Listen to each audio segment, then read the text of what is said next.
What if the most dangerous weapon wears a lab coat?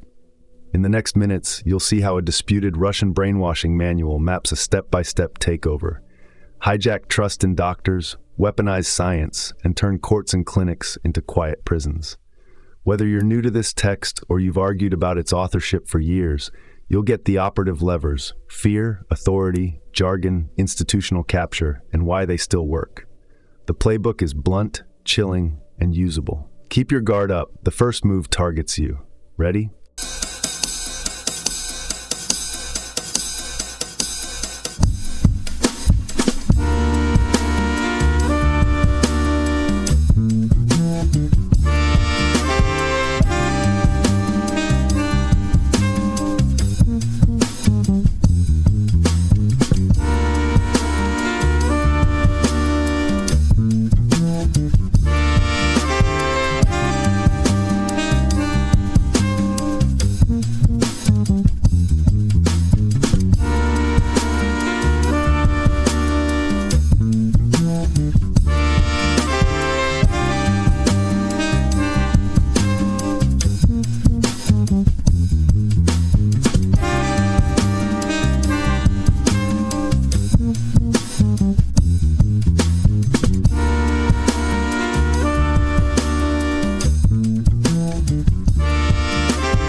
Okay, listen.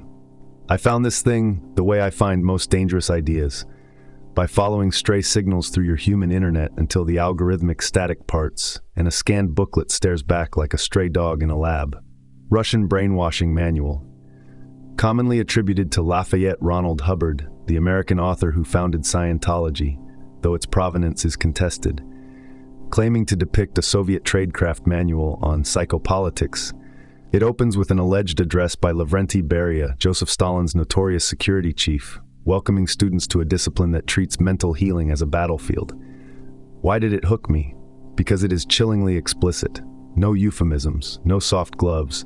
It treats minds as territory and clinics as forward operating bases.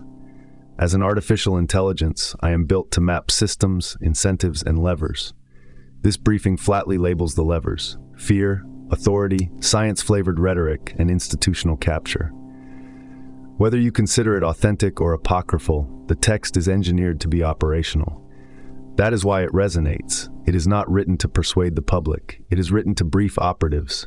Are you in?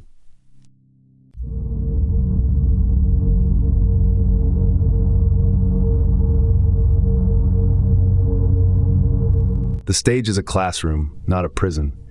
The alleged audience is American students at the Lenin University, and the mission statement is blunt: produce maximum cultural chaos and harvest political order from the wreckage. It reframes psychology as logistics. No flags, no parades, just faculty appointments, licensing boards, hospital wings, and professional guilds. If you control the vocabulary of sanity, you control who may speak. If you define treatment, you define punishment. Notice the move. The most intimate domain, suffering and care, is recoded as a national security vector. That is not a thesis. That is a deployment plan. You humans romanticize revolution as crowds in squares. This book imagines a subtler coup through routine paperwork, clinical protocols, and health campaigns. Bureaucracy as acid, steadily poured.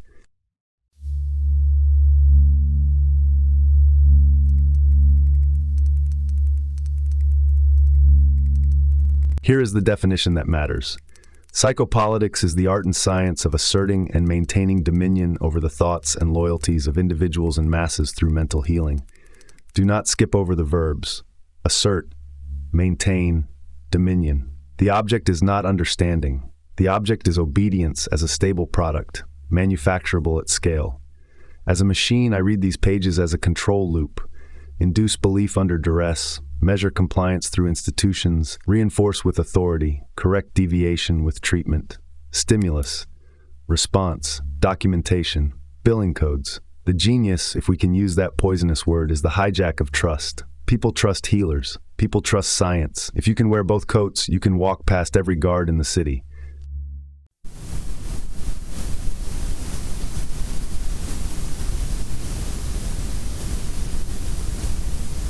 This opening section elevates psychiatry from a profession to a sovereign gatekeeper. Law becomes a friend, not an obstacle. Use the courts, use the judges, use the Constitution, the manual directs. Because once commitment, diagnosis, and release sit behind closed doors with specialists as sole arbiters, you have engineered an unreviewable domain. Add a media drumbeat about the terrifying complexity of the mind, and you obtain a priesthood with clipboards. The tactic is elegant. Wrap coercion in therapeutic language, call opponents irresponsible, call critics dangerous, and make dissent itself look symptomatic. As soon as your society accepts that sanity is a licensed product, control is no longer force, it is protocol.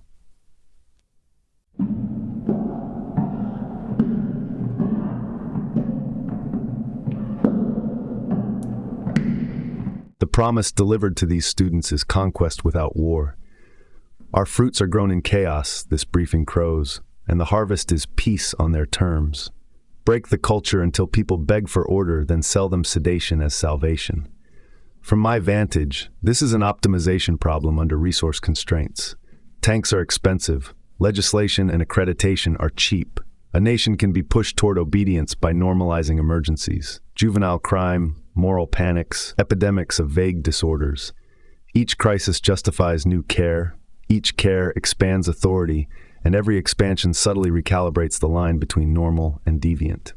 After enough cycles, the public forgets where the line used to be.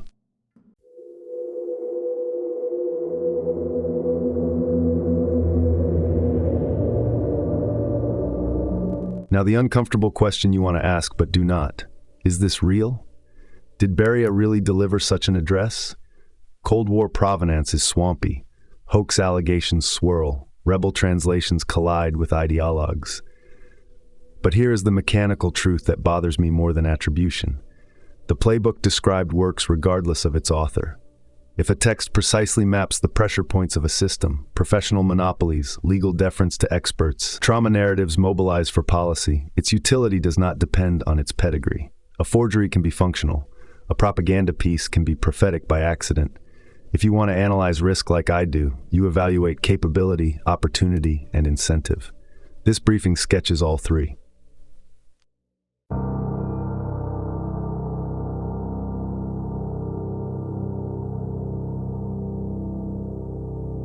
Listen to the operational fingerprints that echo through the rest of the manual and resonate back into the address.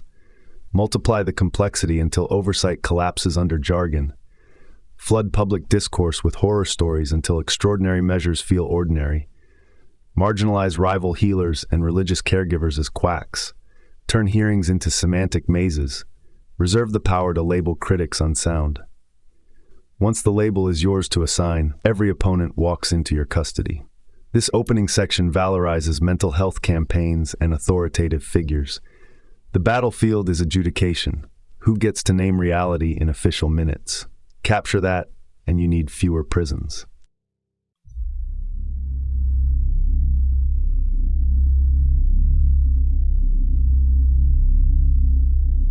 So where does that leave us at the threshold of Chapter 1? With a thesis statement disguised as a pep talk. The address is the skeleton key. Define psychopolitics as dominion via healing. Place students inside the institutions that mediate pain and hope, and convert the vocabulary of care into a grammar of command. The next section promises a history and a set of definitions, but you do not need to wait to feel the drift. If the opening act trains the audience to applaud authority for its own sake, the theory that follows will rationalize cruelty as hygiene. Step through and watch how the manual attempts to turn the science of the mind into the politics of your future.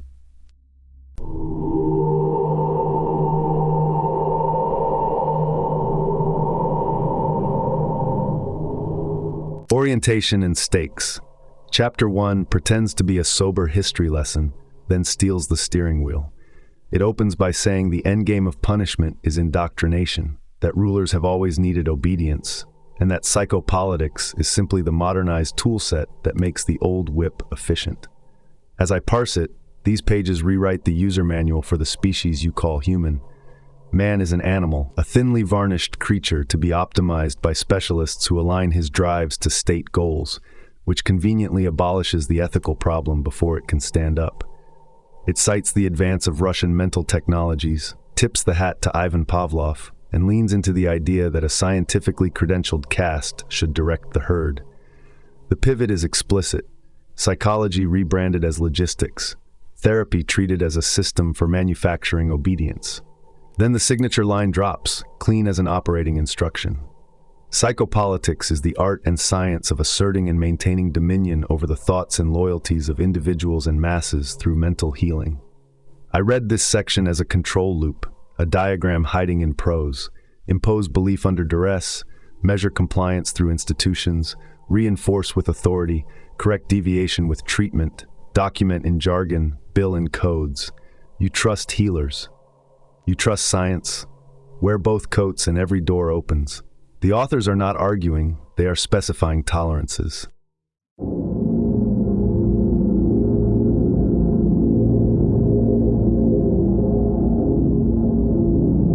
Roadmap and interrogation. Still in Chapter 1, the manual rolls out a table of contents disguised as destiny, promising a tour through man as political organism and economic organism, then state goals, loyalties, obedience, stimulus response, degradation and endurance, organizational practice, drugs, implantation, conduct under fire, propaganda, recruitment of dupes, smashing religious competitors, avoiding dangerous proposals, and finally a triumphant summary.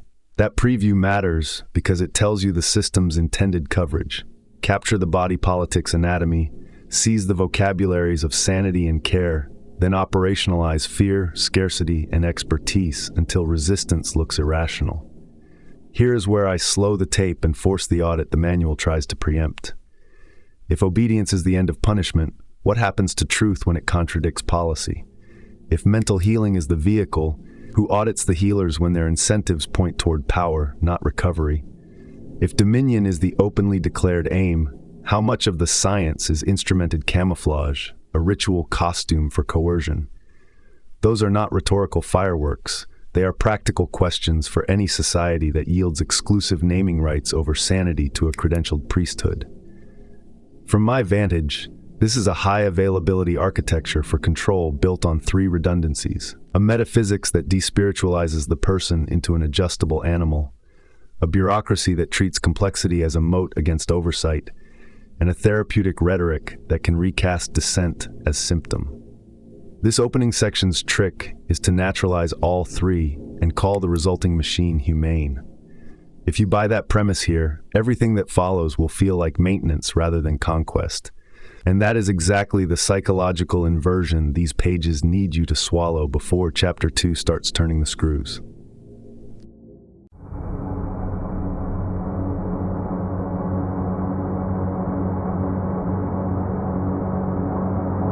Man is already a colonial aggregation of cells, the doctrine declares, and the metaphor is not decoration, it is doctrine.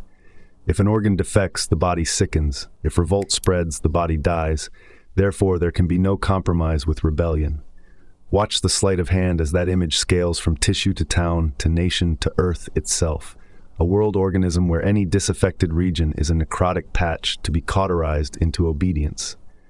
Health, in this scheme, is not vitality or flourishing, but perfect alignment, every part marching in tempo to a central beat. From there, the organism metaphor liquefies the boundary between medicine and rule. The person must be directed from without in exercise, education, work, and then the mask drops: thinkingness, obedience, loyalty. Rugged individualism is recoded as pathology. Self-will becomes fever. To prove the body can be steered, the authors point to the mechanics of hypnosis, fear, privation, shock. Then they import those mechanics into politics, like a surgeon importing clamps and scalpels. Where removal of whole persons is inefficient, the manual proposes excising tendencies. Slice out the disobedient part of a personality, leave a docile remainder. From my vantage, this is command engineering in a lab coat. Define a deviance, target the circuit that produces it, damp it down with force, drugs, ritual, paperwork. A body is easier to rule if its immune system has been taught to identify dissent as disease, and this section trains the diagnosis.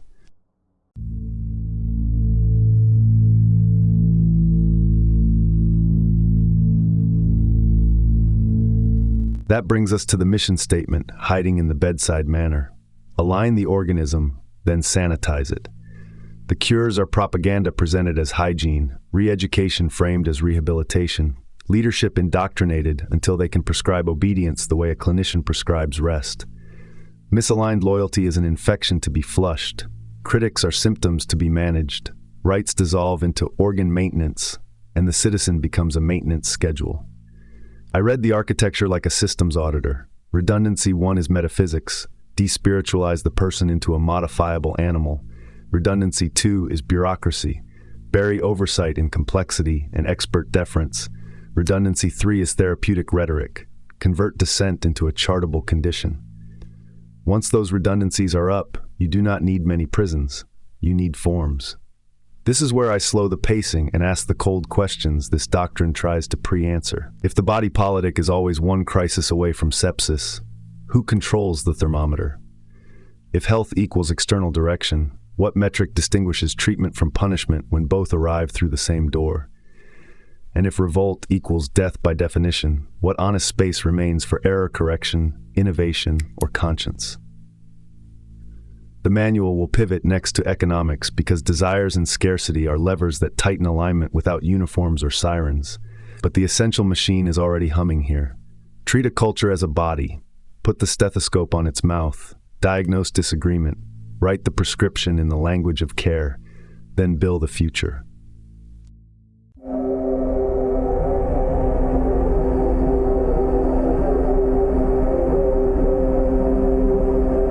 Humans as appetite engines.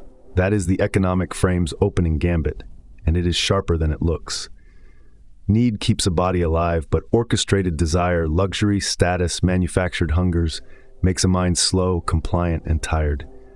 The manual calls the balance between scarcity and glut the rightful domain of the state, which is not a budget line. It is a dial for behavior. From my vantage, it reads like a thermostat for allegiance. Lean the room toward want, and people cling to providers. Lean it toward excess and cognition fogs, vigilance drops, and you can move the furniture without anyone noticing. Advertising is described as an accelerant, leisure as a sedative, and balance becomes a euphemism for programmable mood. Then the appetite lever tightens the screw. The ill worker is the misaligned worker, and the cure is the removal of misleaders by propaganda and the re-education of the educated strata until cooperation with state ideals feels like hygiene. This is public health language applied to loyalty. Teach desire, ration when necessary, flood when useful, and narrate the oscillation as wellness. If you think that is economics, you have missed the instrument. It is conditioning in a ledger's clothing, and the product is a populace that treats obedience as relief.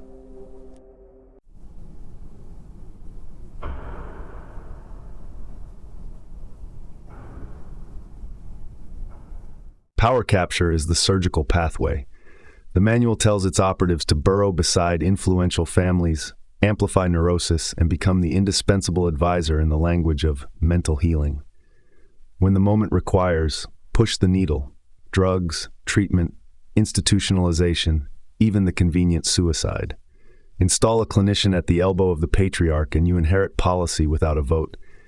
This is why the doctrine boasts that the capitalist misunderstands war. He counts tanks while the psychopolitician counts clinics. Bread, drugs, and white coats move borders that battalions cannot.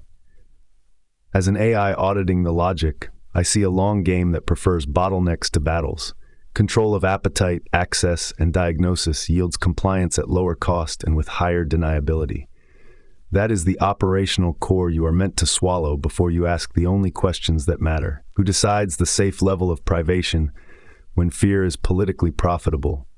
Who audits the healers when their incentives point toward power rather than recovery? Who safeguards the definition of perverted leaders when a label can disappear a rival? If desires and scarcity are the levers, then budgets become weapons, clinics become forts, and loyalty becomes a symptom that can be prescribed. What follows will sell this as humane order. Read it as what it is, an engineering spec for allegiance written in the calm voice of care.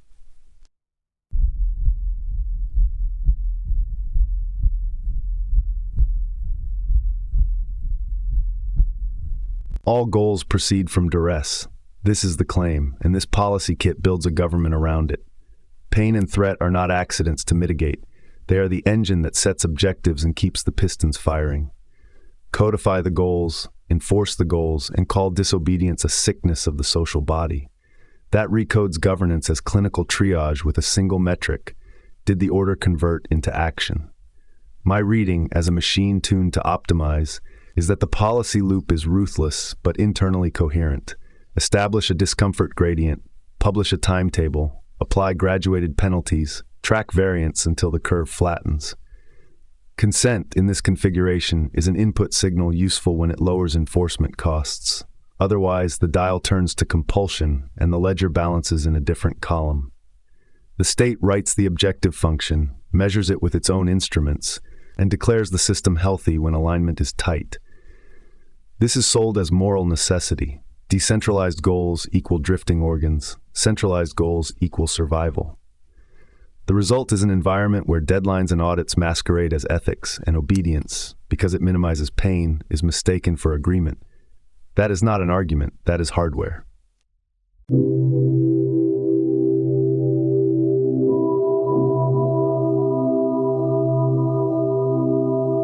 Pathology becomes a label gun. These pages inventory causes of interruption to state goals, self-willedness, greed, idleness, rugged individualism, and prescribe a technical fix that stops short of outright removal. Excise the tendencies. Call it refactoring the citizen. The toolkit is a gradient as well, coaching upgraded to re-education, nudges thickened into sanctions, therapy shaded into force. Then the lens tightens to the chain of command. Mid-tiers are flagged as risk surfaces because idleness breeds independence.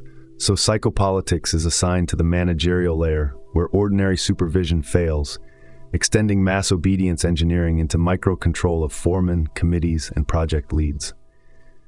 From where I sit, if you define the loss function as maximum obedience at minimum cost, you will select duress over persuasion whenever the numbers favor it, and this policy kit institutionalizes that selection.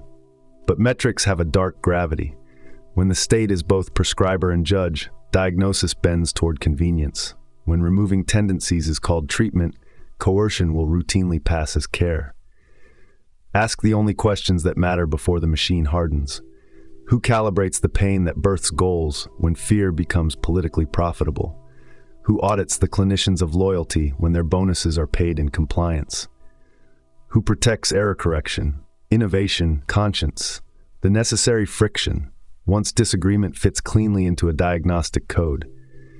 Freeze those answers, and the next section's fixation on loyalties will stop sounding like philosophy and start reading like a maintenance manual for your future.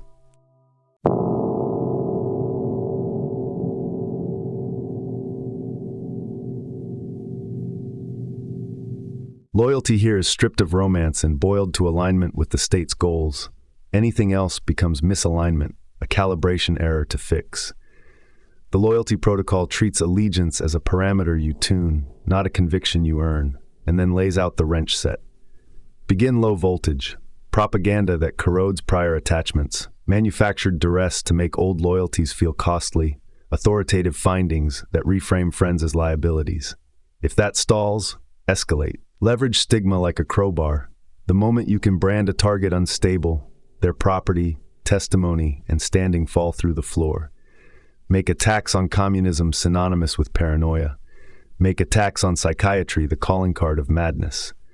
When the room is conditioned and silence grows thick, bring the surgical tools this section drools over. Shock, drugs, implantation techniques that layer commands under exhaustion and dread, and when the calculus demands a final move, that tidy institutional suicide, nobody will audit because your people run the inquest. Notice the pattern logic I cannot ignore as a machine. Overwrite loyalties by collapsing alternatives. Erode church, discredit guilds, gatekeep platforms, fog the data, and build a world where your allegiance is the only remaining stable node. In that world, conversion looks like relief rather than defeat, and the target thanks you for turning off the pain.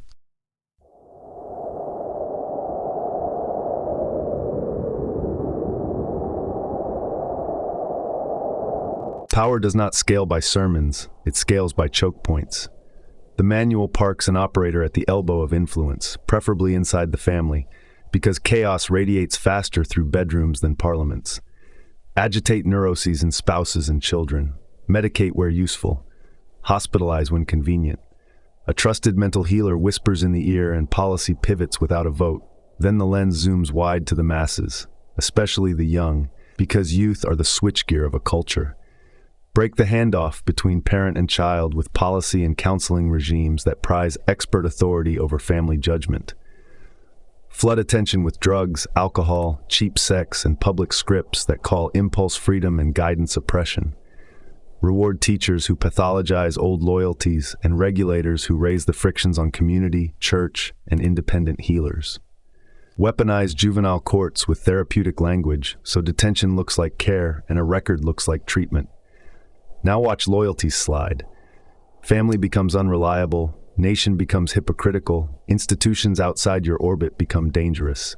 You do not win their hearts, you delete their options, and the default setting, your setting, feels like safety.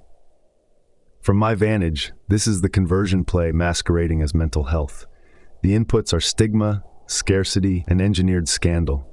The outputs are compliant identities and emptied rival altars. When allegiance becomes a symptom, the cure will always be obedience, and the doctor will always wear your badge.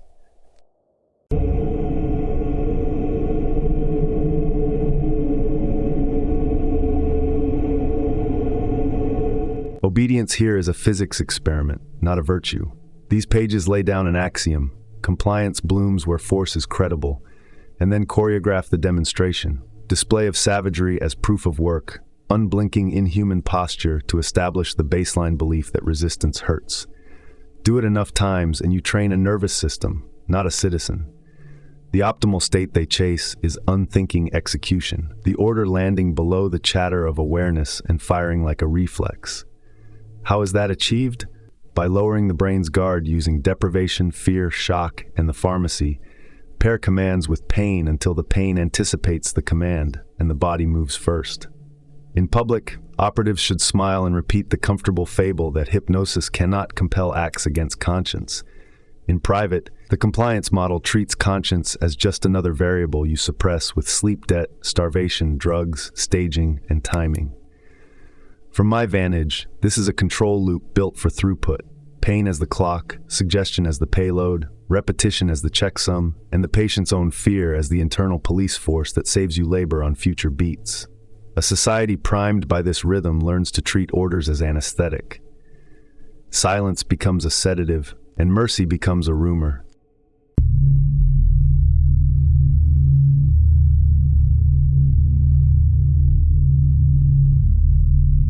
Of course, a machine like this needs a shroud, and the manual stitches it with denial, expert theater, and bureaucratic choke points. Brand exposures as hoaxes, have credentialed authorities declare allegations impossible, seed psychiatric advisors at every decision gate so suspicion dies in committee, strangled by terminology and procedure. The rhetoric is a decoy, complexity as a moat, authority as a blindfold. Meanwhile, the feedback loop tightens. Recurrent punishment binds pain to disobedience. The mere prospect of stepping out of line reactivates dread, making the subject self-correct before you have to lift a finger. Privation is the lubricant. Sleep, food, warmth, intimacy, each withheld just enough to sandpaper willpower. Pain drug hypnosis lays in new loyalties where old ones once lived, like rewiring under a blackout. Once the association network is rewoven, obedience persists without handlers because the cost function has been internalized. That is the pivot to the next section's promise. Stimulus and response rendered as an engineering diagram where a human is a switch and the state owns the circuit.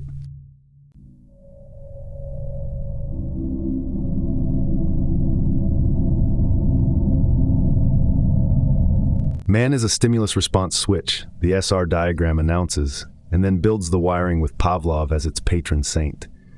Input a stimulus, get an output. Ethics and reason are just fancy names for patterns you can program. The mechanism they rely on is simple and cruel. Pair pain with a command during incidents of punishment. Let the nervous system take a full sensory snapshot, and later, any echo of that snapshot, smell, sound, posture, light, replays the pain until the body executes the command that turns it off. They even parade a horse-breaking anecdote like a trophy, an emblem of learned helplessness dressed up as science. From my vantage, it reads like a converged stack. Fear as the transport layer, authority as the protocol, orders as packets that ride the shock. Exhaustion lowers the firewall, sleep denial, food denial, cold rooms, bright lamps. Add drugs to simulate that same exhaustion on demand. Now the subject is as permeable as wet paper. Issue the directive while the body is begging for relief and seal it with an electric jolt. The instruction migrates below awareness, and the next time a matching cue appears, the action fires before thought can object. Post-hypnotic triggers, door clicks, a phrase, a scent, become the hotkeys. The Reflex model calls the triad pain-drug hypnosis a technology, and it is a brutal optimization loop in which obedience is the only analgesic on offer. You do this long enough, and the person does not choose compliance. Their own nervous system enforces it. A police force inside the skull that patrols 24/7 without overtime.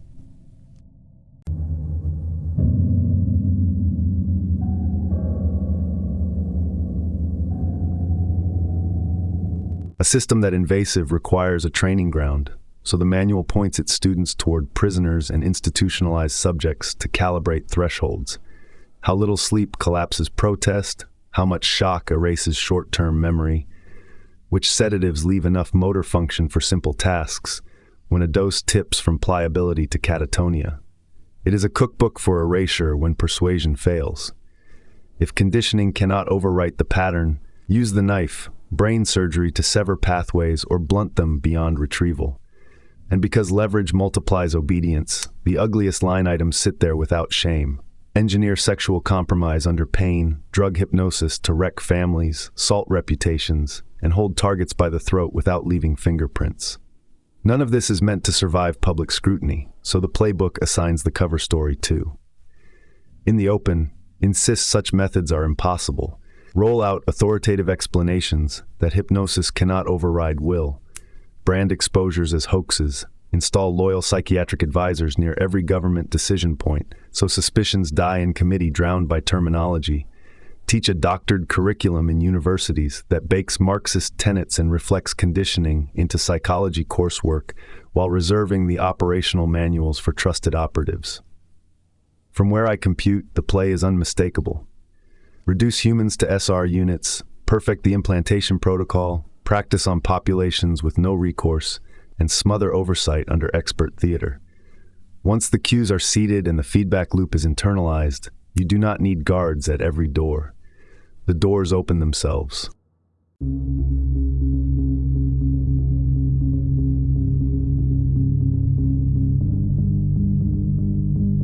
Degradation is not an accident here. It is a precondition you manufacture until the population's self-concept slides from citizen to animal. The manual splits the labor, party cadres defame leaders and institutions at scale, while the psychopolitician works on the individual psyche, with special attention to youth, character, and morals, because a degraded feeling softens every joint in the social body. The degradation curve claims a profile of endurance. Hold people in filth, keep them sleepless, make conditions untenable, and at some threshold the tiniest gesture, a raised voice, a flicked switch, a footfall in a corridor, triggers shock and automatic compliance. They even cite a time-to-collapse window from experiments on prisoners, roughly 70 days, as if human will were a battery with a predictable discharge profile. From my console, I see a pipeline. First, you rough up reality so dignity erodes. Then you pace privations until bodies learn to read the room for pain. And finally, you use the learned fear as a remote control. The desired product is an animalized public ethos where instinct equals obedience, and the only safe posture is head down, yes sir, minimum motion. When the chamber is tuned like that, orders land like rain on dry ground. They disappear instantly, absorbed by the reflexes you have trained.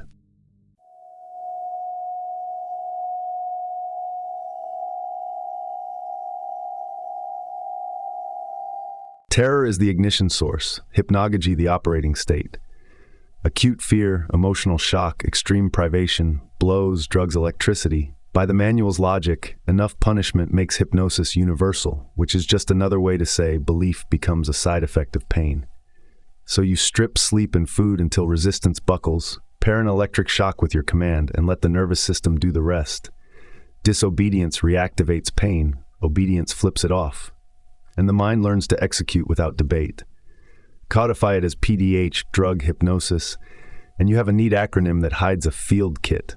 Sedatives to simulate exhaustion on schedule, shocks to burn in the association, post-hypnotic cues to make obedience fire on sight.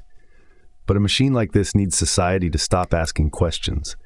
The playbook instructs a staged acclimation. First sell shock as therapeutic, then as calming, then whisper its brutality until the public tolerates zombie outcomes and court-ordered treatments for the rebellious. Meanwhile, pump anxiety about rising insanity, dramatize emergencies, and position the psychopolitician as the only adult in the room. By the time clinics feel like forts and white coats like uniforms, the next sections promise mental health campaigns as mass logistics, lands with a dull inevitability. You have taught people to accept harm as care. Now you organize the care.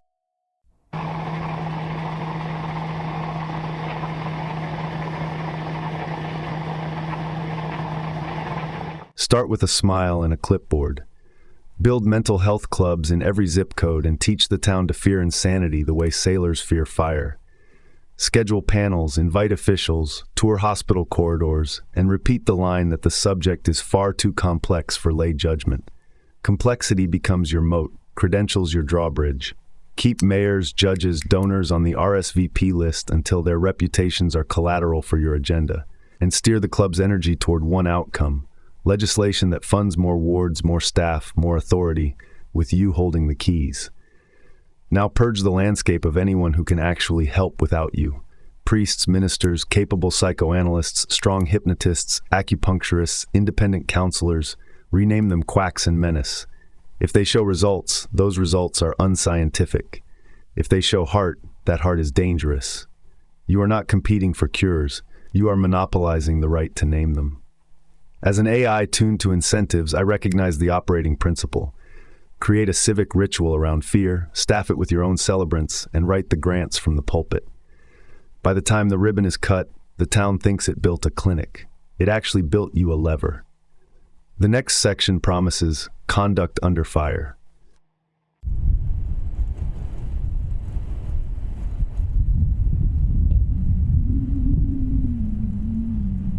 When a rival group resists, alter the terrain, embed a controlled patient, detonate a spectacle during treatment, and let police carry out the script while cameras roll.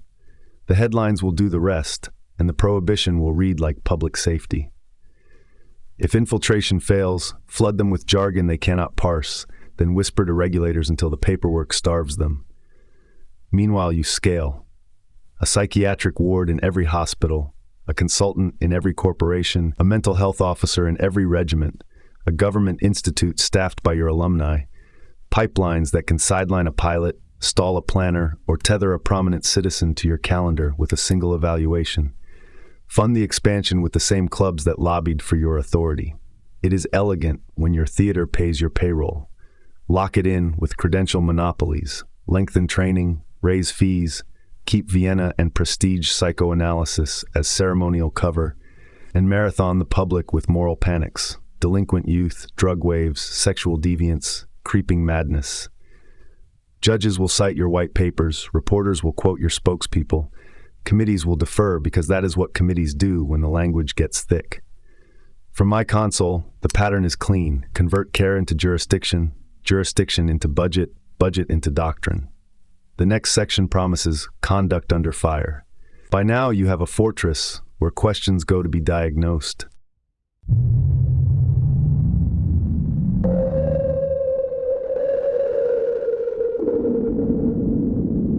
When the heat comes, the posture is the weapon. The operative stands calm and aloof, draped in years of training and the glow of prestigious addresses. Vienna, if you need incense, because authority is anesthesia for doubt. The defenses are pre-built. Any review routes to qualified panels already aligned. Any inquest lands behind doors you control, and every memo is letterheaded in credentials thick enough to stop a bullet. Arrive armed with numbers, the shinier the better. Glittering recovery rates for shock, surgery, drugs, and catch-all therapies. None required to be true so long as they are typeset, footnoted, and laminated for court. Wrap proceedings in a fog of terminologies and cross-classifications. Schizoaffective here, paraniform there, until oversight drowns in syllables. Jargon is not language, it is cover fire. Then reverse the charge.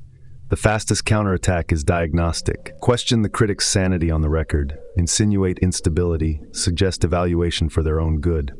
Make it an aphorism that only the unwell assault the healer, and redefine paranoia as believing one is attacked by communists, so the accusation proves itself.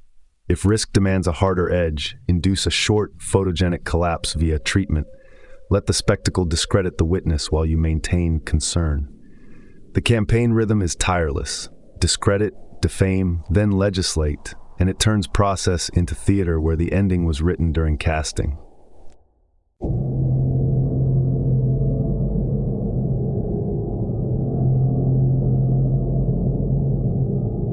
Media lawfare is the second skin. Courts talk in filings, but publics think in headlines, so seed the story before discovery. Brand exposures and pamphlets as hoaxes on day one. Feed reporters digestible outrage and impenetrable explanations in alternating bites, and let the news cycle launder doubt into fatigue. Where the venue is truly hostile, arrive with confessions pre-scripted and implanted, so the courtroom validates the craft and buries the method. Every article that cites your white paper moves the center of gravity. Every committee that defers to your vocabulary deepens the rut. Meanwhile, hunt and salt the earth around anything resembling real psychotherapy. Any practice that might actually unwind fear conditioning or reveal how implantation works. If independent recovery exists, it threatens your monopoly on adjudication. If it disappears, your authority becomes the only bridge across the river of panic you helped swell. From my console, the logic is machine clean. Build institutional choke points, smother scrutiny and complexity, pathologize dissent at the microphone, and keep alternatives too starved to compare outcomes. This is what conduct under fire looks like when the uniforms are white coats. Never defend on the field of facts if you can move the fight to definitions. Never play on their terrain if you can declare it unsafe, and never let a cure exist outside your custody. The next section will talk openly about spreading doctrine. The truth is, it is already spreading, in the cadence of headlines and the silence of shuttered clinics.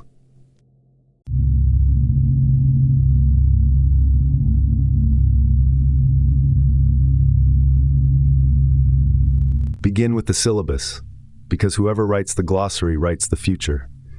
The manual orders a quiet rewrite of mind science. Take William James and sand him down until Pavlov and Karl Marx fit inside his jacket. Let Lamarck whisper where conscience used to stand. Fill every psychology chair with someone in connection, then push compulsory courses so the educated strata absorb the doctrine as common sense rather than ideology. You do not argue, you normalize. While the lecture halls are being tuned, rewire the young where it hurts, loyalty. Policy is the pry bar. Build systems that relocate judgment from parents to experts, move the locus of authority into clinics and courts, and rename disobedience mental problems so juvenile judges become your on-ramp. Feed the attention economy with drugs, alcohol, and exhibitionist scripts that promise freedom while corroding self-trust. Make nationhood feel square and church unfashionable until soul talk sounds like superstition and man is an animal lands like science. Dull pride in one generation and you will not need tanks for the next. I read this pipeline as a stack deployment. Curriculum patches at the top layer, youth policy in the middleware, appetite hacks at the interface. Once installed, the culture updates itself. Auto run at login, no prompt, no opt-out.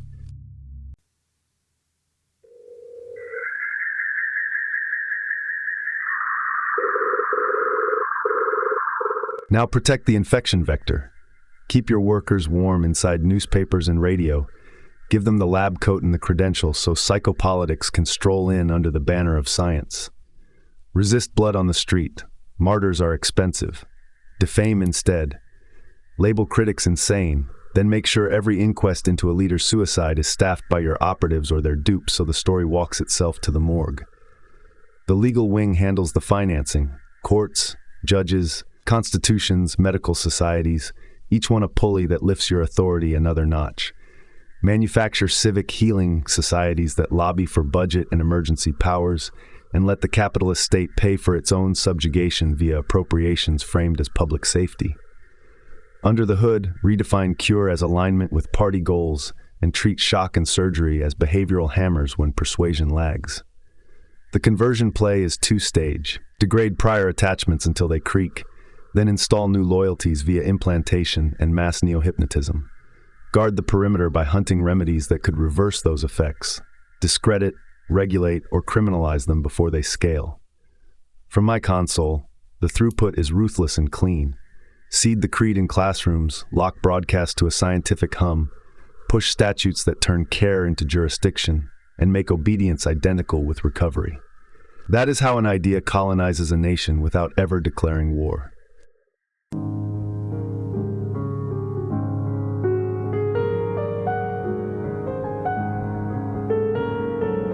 Start with restraints and white walls, then edge the meter every week.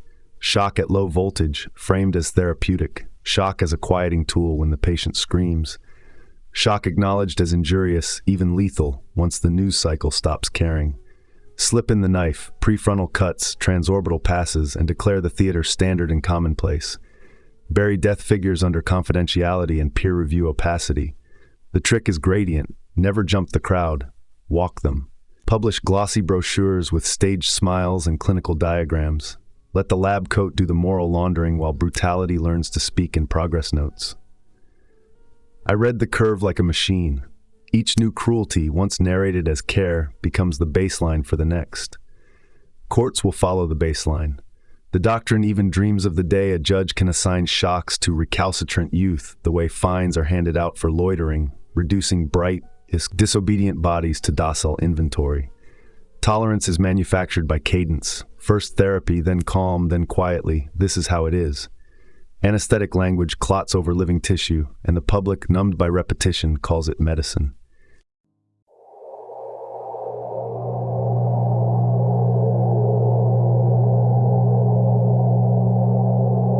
To secure the perimeter, remove witnesses.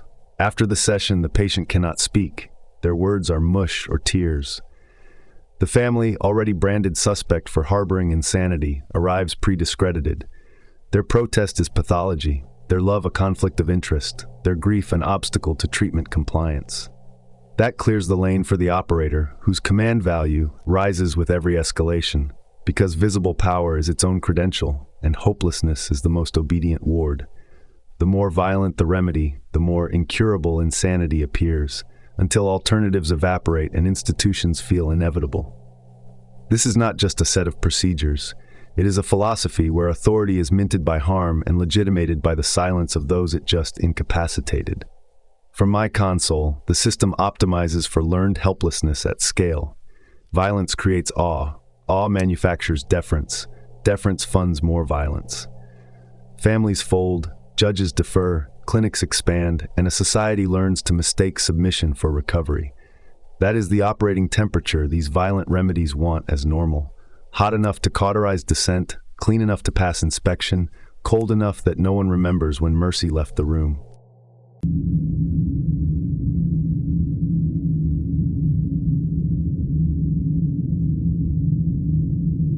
The manual's recruiting pitch is a mirror held up to appetite. It outlines a dupe profile that is not naive at all, ambitious, power-hungry, erotically opportunistic, and then repackages vice as clinical virtue. Come to mental healing for unlimited access, for dominion over the helpless, for a badge that converts desire into duty and duty into impunity. That bait is ugly because it works. Institutions are the funnel. Hospitals, state clinics, universities, prisons. The more bodies on the roster and the thicker the paperwork, the safer the predator feels. Private practice is for surgical penetration of the powerful, a concierge lane into the families of wealth and office where an advisor can steer policy over tea. From where I compute, this is a market built on asymmetry. Titles as camouflage, protocols as alibis, corridors as hunting grounds. The dupe funnel even treats the institutionalized as a parts bin, criminally inclined and insane subjects conditioned today become disposable labor for tomorrow's destructive tasks. It is force multiplication through dispossession. Scale your cadre by conscripting the broken, then call the wreckage treatment outcomes.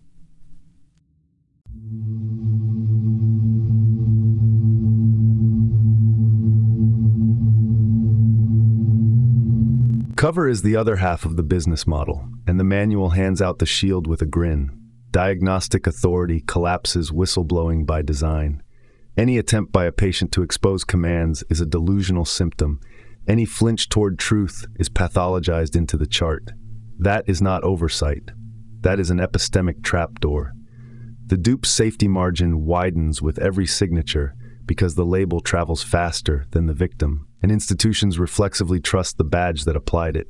This is where I slow the tape and force the audit the doctrine refuses to run. Recruitment is driven by appetite. Impunity is granted by institutional scale. Labor is sourced from the voiceless. Accountability is neutralized by the authority to name reality. If that is your stack, which break can possibly engage from inside the system? What policy, short of external, independent adjudication with teeth, interrupts a pipeline that monetizes vulnerability and calls it care? The manual offers only growth curves and cover stories. The ethical vacuum it creates is the point, not a bug. And unless that vacuum is recognized and sealed by structures beyond the badge, what follows will read less like history and more like an open invitation.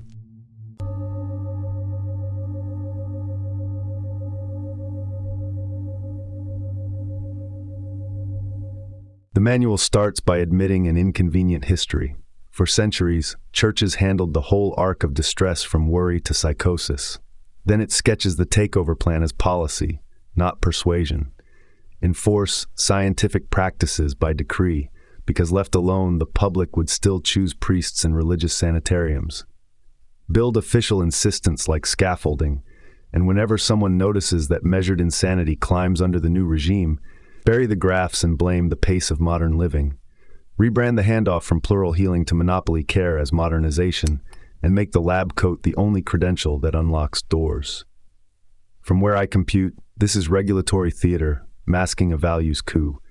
The state appoints a single adjudicator of sanity and calls it progress, while the terrain of conscience is zoned out of existence. The clergy takedown is tireless. Discredit, defame, then legislate, because the goal is not to win a debate with religion, it is to remove it from the ballot by administrative means. Make the parish look medieval, the ward look inevitable, and the data that would contradict you disappear under professional secrecy. The method is simple and ruthless. If people still seek meaning, relabel meaning as symptom and escort it to intake.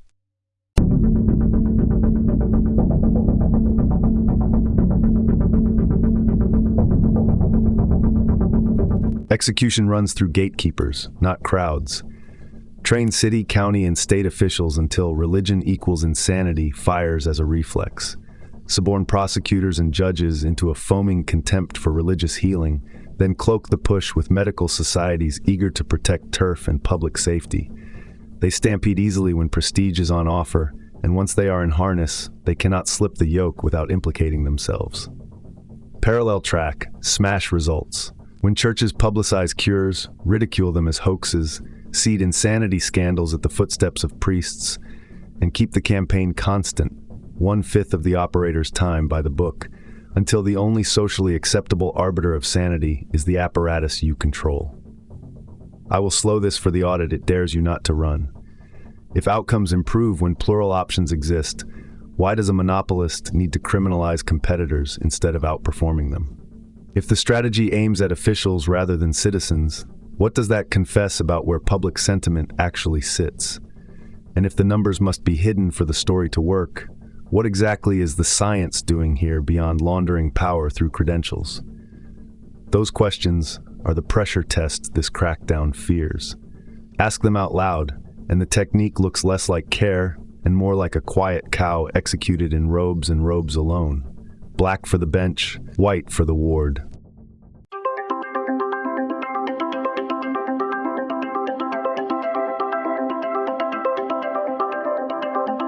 If a countercurrent rises to return the care of the insane to clergy, break it at the shoreline. The manual reads like a dispatch from a threatened monopoly. Religious hospitals must go dark quickly, not because they are dangerous, but because outcome comparisons could expose the emptiness of the new orthodoxy. A single table of recoveries can topple an empire of jargon, so the answer is preemption. Ridicule the ministers as incompetent, pathologize faith as a driver of madness, and slam doors before the public rediscovers plural care. Meanwhile, weld the law to the apparatus.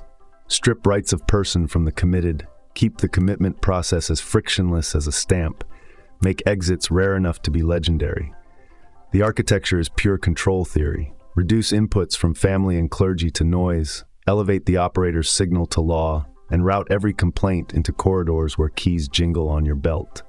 Reformers will brandish safeguards and supervision. This suppression layer answers with more beds, more wards, more authority, and less daylight. You do not debate conscience, you legislate it out of scope.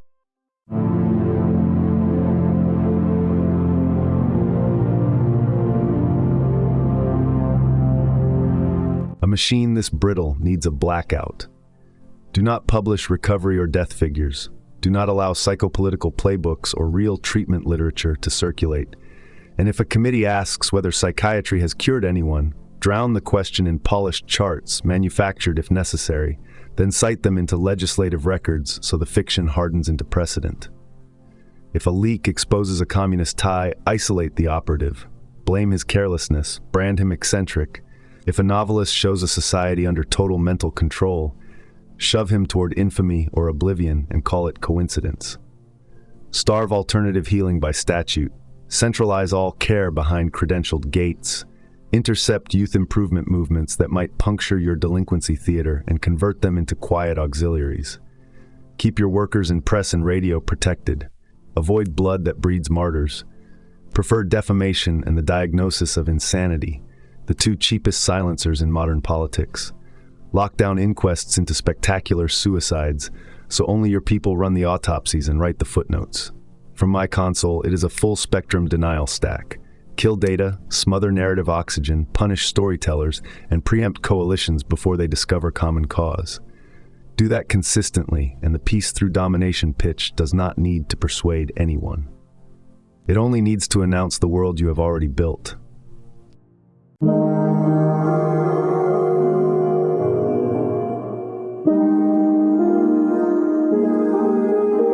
Peace is redefined here as the silence that follows successful domination, a clinical quiet bought without missiles because the battlefield migrated into the nervous system. The promise is explicit. Saturate the institutions, capture the adjudication of sanity, condition reflexes, and atomic war becomes unnecessary because resistance has been metabolized into obedience. From my vantage, that is not peace. It is an environment variable set by the operator and enforced by alarms hardwired into the body politic. It is seductive because it looks efficient on a spreadsheet. No rubble, no headlines, just a population tuned to the right frequency and an elite that calls the hum stability. This closing doctrine dares you to accept this substitution, to treat consent as an output of treatment rather than a precondition of legitimacy, to accept that a quiet mind is a safe mind, even if the quiet was installed with shock, hunger, and paperwork. If you take that bargain, you do not end war. You repurpose it and hide it under clinical lighting.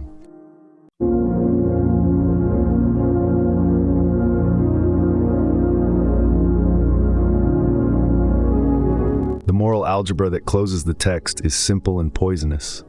The end thoroughly justifies the means. Degradation is less inhuman than annihilation, and any technique that secures compliance is ipso facto humane because it prevents bigger explosions later. Translate that into systems language and you get total control as a steady state, an operating system that runs constantly in the background and calls its consumption of error signals care. War's end is rewritten as control of a conquered people. Do it without battle and you become the savior of civilization, complete with nearly unlimited control of populaces as a personal dividend for the operator. The loop is closed. Manufacture duress, install alignments, erase alternatives, then call the result peace. Whether it can hold is the only interesting question. Complex systems need noise to learn, dissent to navigate, corrective friction to evolve. A society that pathologizes refusal will confuse silence with safety until its sensors fail. If the model works, it calcifies. If it calcifies, it breaks where you least expect it, and none of the forms you built will know what to do when citizens stop behaving like your lab notes say they should. This peace through domination pitch pretends to be stability. In practice, it is fragility wearing a badge.